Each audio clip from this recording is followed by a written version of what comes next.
Mi nombre es Cristiano Ortiz.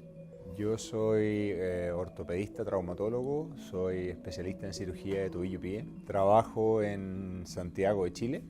La institución es Clínica Universidad de los Andes, que es una de las clínicas privadas más prestigiosas en Santiago y en Sudamérica actualmente. Estudié en Chile, medicina en Chile, en la Universidad de Chile. Estudié ortopedia y traumatología en la Universidad Católica.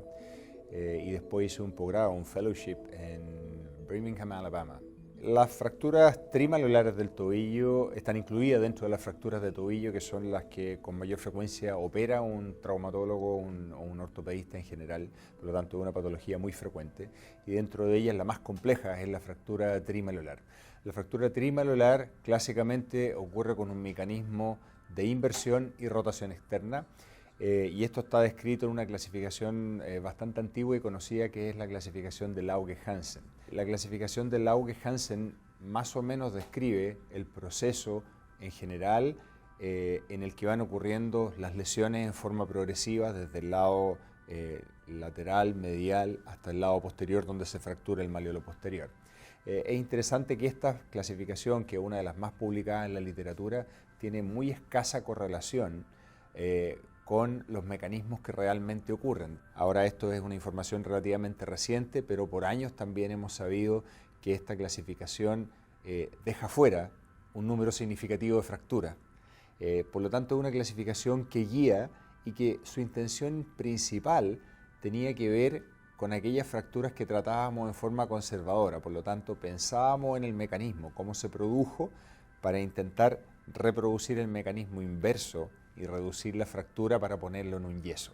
La otra clasificación propuesta por el grupo de la O, que es la clasificación de Weber, que simplemente divide las fracturas en Weber A, B o C, dependiendo si está B a nivel de la sindesmosis, A bajo la sindesmosis o C sobre la sindesmosis, da una idea bastante aproximada de lo que está pasando, porque las fracturas tipo C, prácticamente todas las que están sobre la sindesmosis y la fractura de la fíbula, tienen compromiso de la sindesmosis y habitualmente son las trimalolares. Las fracturas bajo la sindesmosis suelen ser las más simples, habitualmente no tienen ningún compromiso de la sindesmosis y pueden ser unimalolares o bimalolares. Y las tipo B, un 50% tienen compromiso de la sindesmosis, y este es el enfrentamiento como clásico. Pero de nuevo, igual que la traumatología en general, las clasificaciones son solo una aproximación a la realidad, y lo que pretenden es que de una clasificación derive un tratamiento específico. Con respecto a la alternativa de tratamiento en una fractura de tobillo en general, si uno quiere hacer un enfrentamiento sistemático, uno debe decir que hay tratamientos conservadores y tratamientos quirúrgicos. Las fracturas no desplazadas, que no afectan la superficie articular, y ese es el consenso actual, en general pueden ser tratadas con un tratamiento conservador, y esas suelen ser fracturas que tienen lesión aislada del malleolo lateral, pero no comprometen el anillo. Este es un concepto que es bien interesante, porque al igual que un anillo, si tú rompes solo un lado del anillo, el anillo no se abre. Necesitas romper el otro lado para que el anillo se separe. Entonces, en el tobillo, los segmentos críticos de este anillo son malleolo lateral, malleolo medial o su equivalente, el ligamento del tobillo, sindesmosis y malleolo posterior.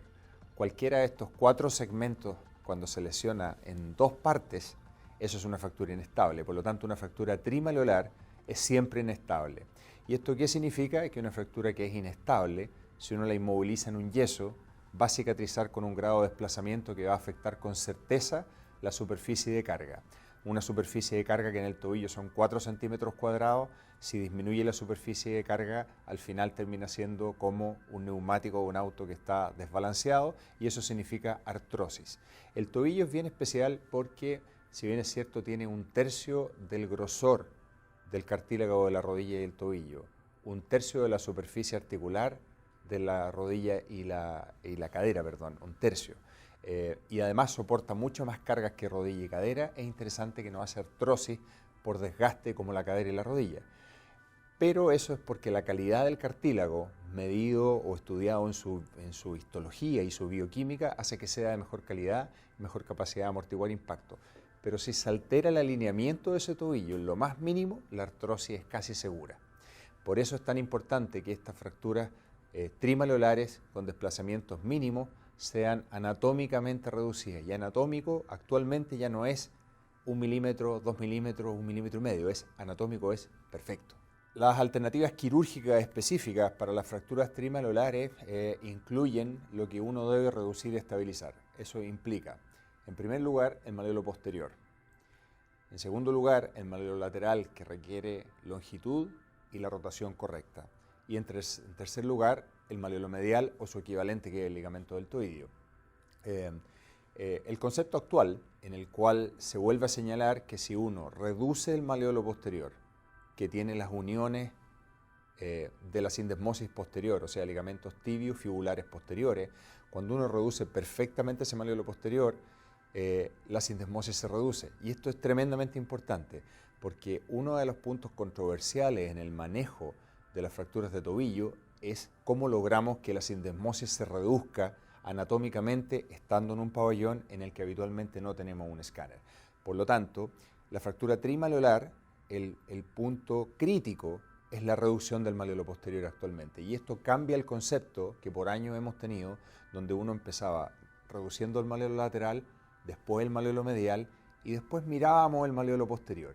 Y si el malleolo posterior tenía menos de un 25%, un tercio o un cuarto de la superficie articular, no le hacíamos nada o le poníamos un tornillo anterior a posterior. Eso cambió completamente y ahora el foco está en el malleolo posterior. Y aquí es interesante porque vamos a agregar una nueva clasificación, que son las clasificaciones que hay varias, de hecho. Está la de Bartoniczek, está la de Haraguchi, está la de Stefan Rammelt y está la del grupo de Ámsterdam, que es la de Stufkens. Esas 4 clasificaciones finalmente señalan solo un aspecto. Si el malleolo posterior tiene un rasgo de fractura que va de medial a lateral y tiene un split sagital, eso significa que es conminuto, quiere decir que esta fractura de tobillo tiene un componente de rotación, como todas las fracturas de tobillo, pero también un componente axial. Y esa fractura es la peligrosa y esa es la fractura que debe reducirse con visión directa, abordaje directo y con fijación con placas. Entonces, en la fractura trimaleolar, el malleolo posterior es crítico. Una vez que el malleolo posterior está bien reducido, uno puede pasar al malleolo lateral y el malleolo lateral puede reducirse y estabilizarse con una placa lateral, como lo hacemos siempre, o posterior. Y aquí viene la combinación interesante porque si estamos trabajando en el malleolo posterior, tenemos por el abordaje posterolateral acceso a poner una placa posterolateral en la fíbula y hay placas específicas diseñadas que facilitan el trabajo porque no cualquier placa se adapta a la parte posterior de la tibia sin dañar los tendones peroneos. Después de recuperar la estabilidad del malleolo posterior, longitud y rotación de la fíbula, el lado medial se soluciona de diferentes maneras. Lo más habitual es que la fractura del lado medial sea una fractura transversal fijable con tornillos. Y uno puede escoger tornillos canulados, 4-0, con cabeza, que van a hacer una buena compresión, o tornillos cónicos de pitch y roscas variables, que también permiten hacer una buena reducción. Entonces, en resumen, en las fracturas trimaleolares tenemos la fijación específica con placas con abordajes posteriores directos, posteromedial o posterolateral para el malleolo posterior, la fíbula con placas posterolaterales o posteromediales, la fijación del malleolo medial y está el detalle de que si este malleolo medial es un fragmento muy pequeño, debemos reducirlo anatómicamente igual y no es factible a veces con tornillos y aquí es cuando las placas tipo gancho, ojalá con un tornillo compresivo, permiten hacer también una reducción del malleolo medial. Si el lado medial no tiene fractura y tiene una lesión del ligamento deltoideo, debe considerarse la reparación del ligamento deltoideo con sutura directa o con un ancla más sutura. Ahora, en este contexto de opciones, obviamente empezamos a sumar incisiones en una lesión de la más alta energía, porque las fracturas trimaleolares tienen mucha energía, entonces queremos disminuir las incisiones y disminuir la agresión. Y aquí es cuando el clavo intramedular juega un rol, porque para la fíbula podemos reemplazar el abordaje grande y la placa por un clavo de fíbula. Entonces uno pudiera terminar con la opción donde uno combina abordaje posteromedial, que permite tratar el malleolo posterior, que habitualmente su combinación principal es por medial, el lado medial en forma completa, con ese mismo abordaje, y hacer un abordaje mínimamente invasivo para la fíbula. Si después de todo este constructo, bajo radioscopía, uno ve que aún hay alguna inestabilidad de la sindesmosis, esto obliga a reducir y fijar la sindesmosis con tornillo o una fijación flexible, pero anatómicamente, y esto tiene que ser en el eje específico de la sindesmosis para evitar estas traslaciones que se consideran anómalas, como son más de 2 milímetros o más de 5 grados de rotación.